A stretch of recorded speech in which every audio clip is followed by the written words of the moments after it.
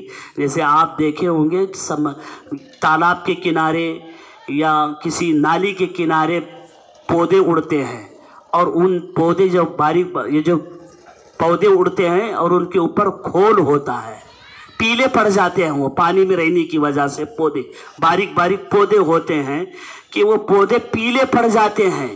ویسے ہی ان کے جسم جہنم میں جل جل کر کے ہو گئے ہوں گے، اور حضور کی شفاعت سے جب انہیں نکالا جائے گا تو یہ اس طرح نکلیں گے جس طرح دریا یا سمندر کے یا تالاب کے کنارے پودے اگتے ہیں. تو ویسے لوگوں کو بھی حضور کی شفاعت کے طفیل میں ان کو بخشوا کر اللہ تعالیٰ بخش کر کے انہیں جنت میں داخل فرمائے گا. یہاں تک کہ ایک ایک اپنی امتی کی حضور بخشش فرمائیں گے. ایک حدیث شریف میں تو یہاں تک آئے تفصیل کہ سب سے جو آخری جہنمی ہوگا جسے حضور نکالے اس کا بھی ذکر حضور نے فرمایا. جب تک اس کی بخشش ایک بھی باقی نہ رہے اس وقت حضور اپنی امت کی سفارش کریں گے. سبحان اللہ. جہاں تک شفاعت کا تعلق ہے، اور شفاعت برحق ہے، اور یہ اہل سنت و جماعت کا عقیدہ ہے. اگر کوئی انکار کرتا ہے تو وہ معتزلہ پہلے انکار کرتے تھے، اب وہابی اور دیوبندی انکار کرتے ہیں. تو یہاں قرآن پاک میں جگہ جگہ یہ جو آیا ہے کوئی تمہارے سفارشی نہیں ہوگا، یہ کافروں کے لیے کہا گیا ہے، کیونکہ کافروں کے لیے کوئی سفارشی نہیں ہے. کیونکہ اولیاء اور بزرگان دین اور انبیاء اکرام کافروں کی سفارش اولاً تو کریں گے ہی نہیں، اور یہ بطور توبیخ کے ہی نہیں کہا گا اگر کوئی سفارش کرنا بھی چاہے تب بھی قبول نہیں کی جائے گی. اولاً تو کوئی ولی کوئی نبی کسی کافر کی سفارش نہیں کرے گا. اور یہ جو کافروں کی جو سفارش ہو رہی ہے یہ حضور اکرم صلی اللہ علیہ وسلم کے طفیل میں یہ خاص حضور کے ساتھ ہے، یہ صرف حضور کے ساتھ ہے. جیسے کہ ابو طالب ہے، ابو لہب ہے، اور بھی بہت سارے ایسے کافر ہیں کہ ان کے عذاب میں تخفیف ہوگی. ابو لہب کے عذاب میں تخفیف کیوں ہوگی؟ کہ کہا ابو لہب کا جب مر گیا کسی نے اسے خواب میں دیکھا تو ان سے پوچھا کہ تیرے ساتھ اللہ نے کیا معاملہ کیا؟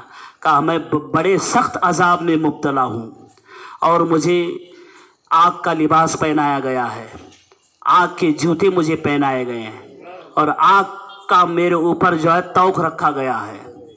البتہ ہر پیر کے دن مجھے شہادت کی انگلی سے کچھ پانی مل جاتا ہے.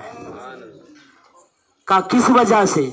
کہا کہ اس انگلی سے میں نے اپنے بھتیجے محمد ابن عبداللہ کی پیدائش کی خوشی میں جب میری لونڈی باندی سویبہ نے آ کر کے خوشخبری سنائی آپ کو بھتیجا ہوا ہے، تو میں اس بھتیجے کی خوشی میں اس انگلی سے اپنے صوبیہ کو اشارہ کیا تھا آزاد ہونے کا. تو آزاد ہے، تو بڑی خوشخبری سنائی مجھے. تو اللہ میری اس ادا کی وجہ سے کہ میں نے حضور کی باندی کو حضور کی پیدائش کی خوشی میں اپنی انگلی سے آزاد کیا تھا، تو اللہ تعالیٰ ہر پیر کے دن مجھے اس سے کچھ پانی عطا فرماتا ہے. یہ عذاب میں تخفیف ہو رہی کہ نہیں؟ حضور کی شفاعت.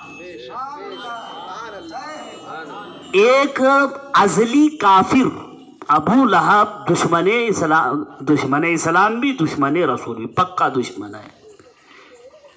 ایسا کافر جس کی مذمت میں اللہ نے پوری ایک سورت نازل کی، تبت یدا ابی لہب، پوری ایک سورت نازل فرمائی، اس کی بھی مذمت فرمائی، اس کی بیوی کی بھی اللہ نے قرآن پاک میں اسی سورت میں اس کی بیوی کی بھی مذمت فرمائی ہے.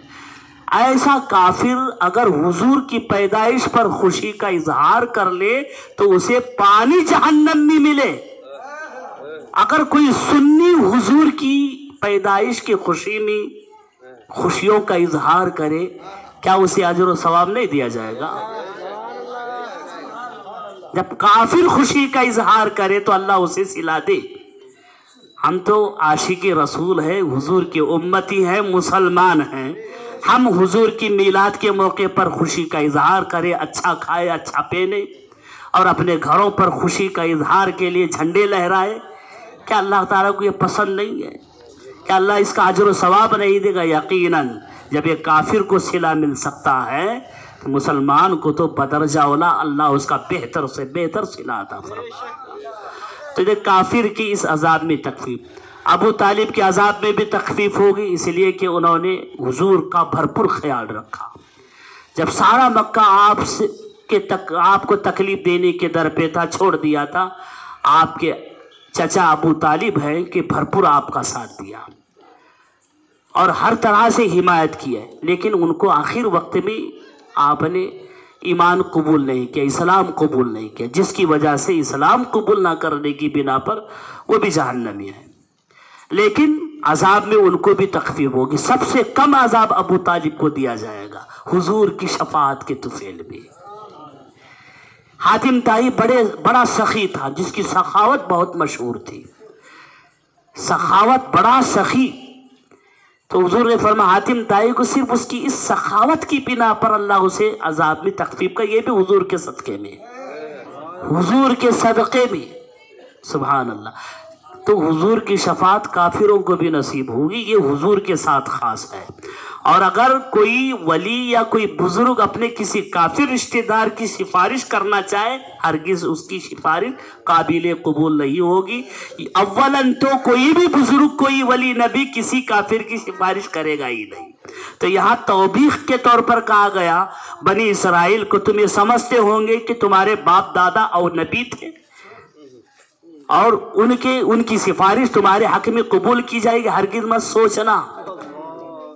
یہاں ان سے یہ کہا گیا کہ تم کسی کی بھی سفارش تمہارے حق میں قبول نہیں کی جائے گی۔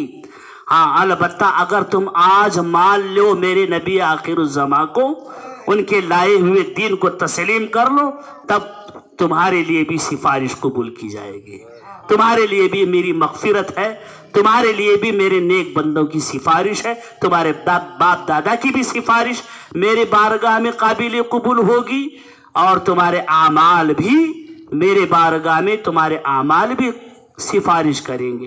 جس طرح حضور شفاعت کریں گے، دیگر انبیاء اکرام بھی شفاعت کریں گے۔ حضور کے طفیل میں اولیاء اکرام، صحابہ، تابعین، یہاں تک کہ علماء اکرام، حفاظ اکرام، یہاں تک کہ حجر اسود، حضرت علی رضی اللہ تعالیٰ عنہ کہتے ہیں قیامت کے دن حجر اسود کو اللہ تعالیٰ 2 آنکھیں عطا فرمائے گا اور اسے زبان بھی عطا فرمائے گا۔ وہ طواف کرنے والے عقیدت سے، جن کے جو حج کو جاتے ہیں، جن کو عقیدت سے انہوں نے چوما ہوگا، ان کو پہچان لے گا کہ اللہ تیری محبت میں اس نے مجھے چوما تھا، میں اس کی سفارش کرتا ہوں۔ رمضان شریف کے بارے میں آیا کہ رمضان کا مہینہ بھی جسم و جسمانیت کے ساتھ آئے گا، نورانی شکل و صورت میں آئے گا، اور رمضان بھی رمضان کی قدر کرنے والوں کی شفاعت کرے گا۔ قرآن کے بارے میں بھی آیا، قرآن بھی شفاعت کرے گا۔ تو یہ سب حضور کی شفاعت کا صدقہ ہے۔ ایک ایک عالم کئی اپنے خاندانوں کے 7 خاندانوں کی شفاعت کرے گا، ایک ایک عالم، اور عالم سے کہا جائے گا تو کھڑا ہو جا اور جس کو تو چاہتا ہے جنت میں لے جا۔ یہ سب عالم کی شفاعت ہو یا کسی حافظ کی شفاعت ہو، یہ حضور کی شفاعت ہی کا صدقہ ہے۔ یہ ساری شفاعتیں جو ہمیں ملے گی سب حضور کی شفاعت کا صدقہ، اس لیے کہ حضور کو اللہ نے مقام محمود عطا فرمایا ہے، اور مقام محمود پورا وہاں پر تو سب حضور کو ماننے والے بھی حضور کی شفاعت کے منتظر ہوں گے، آج جو شفاعت کے منکر ہیں وہ بھی منتظر ہوں گے۔ الحمدللہ ہم دنیا میں بھی حضور کی شفاعت کو مانتے ہیں، قیامت کے دن حضور کی شفاعت کا بھرپور فائدہ اٹھائیں گے، اور جو دنیا میں نہیں مانتے وہ ذلیل و خوار وہاں بھی ہوں گے، یہاں بھی ذلیل و خوار ہوں گے، وہاں پر بھی ذلیل و خوار ہوں گے۔ اب دیکھیں قیامت کے دن منظر دیکھیں آپ، سارے لوگ مل کر کے انبیاء اکرام کے در پر جا رہے ہیں، کبھی آدم علیہ السلام کے در پر، جو آج بزرگان دین کے دروں کی حاضری کو شرک بتاتے ہیں، وہ بھی ساتھ میں ہوں گے ہمارے. جو کہتے ہیں کہ اس بزرگ کے مزار پہ مت جاؤ، یہاں جانا شرک ہے، وہاں جانا شرک ہے، جو دنیا میں شرک کے فتوے لگا رہے ہیں نا، وہ بھی ان درباروں میں آئیں گے. حضرت آدم کے دربار میں آئیں گے، حضرت نوح کے دربار میں آئیں گے، حضرت اسماعیل علیہ السلام، ابراہیم علیہ السلام، اسحاق علیہ السلام، تمام انبیاء اکرام کے دربار. اس وقت ان کا شرک کا جو بھوت ہے نا وہ نکل جائے گا. جو آج ہی ہے ان کے بس، اس لیے اعلیٰ حضرت نے کہا آج لے ان کی پناہ، آج مدد مانگ ان سے، پھر نہ مانیں گے قیامت میں اگر مان گیا. ماننے کا جو ہے طریقہ وہ آج ہی ہے، دنیا میں مانے گا تبھی قیامت میں مانا جائے گا. یہاں نہ مان کو وہاں قدر و شان دیکھ کے حضور کو اللہ نے مقام محمود عطا فرمایا ہے. حضور کی شان دیکھ کر کے پیش حق مزدہ شفاعت کا سناتے جائیں گے، آپ روتے جائیں گے، ہم کو ہنساتے جائیں گے. کیا ہی ذوق افزا شفاعت ہے تمہاری واہ واہ، قرض لیتی ہے گناہ پرہیزگاری واہ واہ. تو حضور کی شفاعت کا عالم یہ ہوگا. حضور کی شفاعت حاصل کرنے کے لیے نیکوکار لوگ گناہ گاروں کے پاس آئیں گے. ارے کچھ گناہ دو، میرے نیکیاں لو، میں بھی حضور کی شفاعت کا حقدار بن جاؤں. گناہ گاروں کے پاس آئیں گے، نیکوکار جن کے پاس کوئی گناہ نہیں ہوگا. حضور کی امتی میں کچھ ایسے افراد بھی ہیں جنہوں نے اپنی پوری زندگی نیکوکاری میں گزاری. اب وہ حضور کی شفاعت میں آنے کے لیے، مستحق ہونے کے لیے گناہ گاروں کے پاس آئیں گے، کہیں گے یہ چند گناہ نیکیاں ہیں، لو اپنے پاس کے چند گناہ مجھے دے دو. قرض لیتی ہے گناہ پرہیزگاری واہ واہ، کیا ہی ذوق افزا شفاعت ہے تمہاری واہ واہ، قرض لیتی ہے گناہ پرہیزگاری واہ واہ.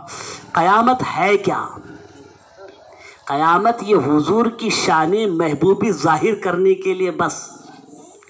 یہ قیامت قائم ہی اسے لیے کی جائے گی تاکہ حضور کی شان دنیا والوں کو دکھائے. قیامت نام ہے کس کا؟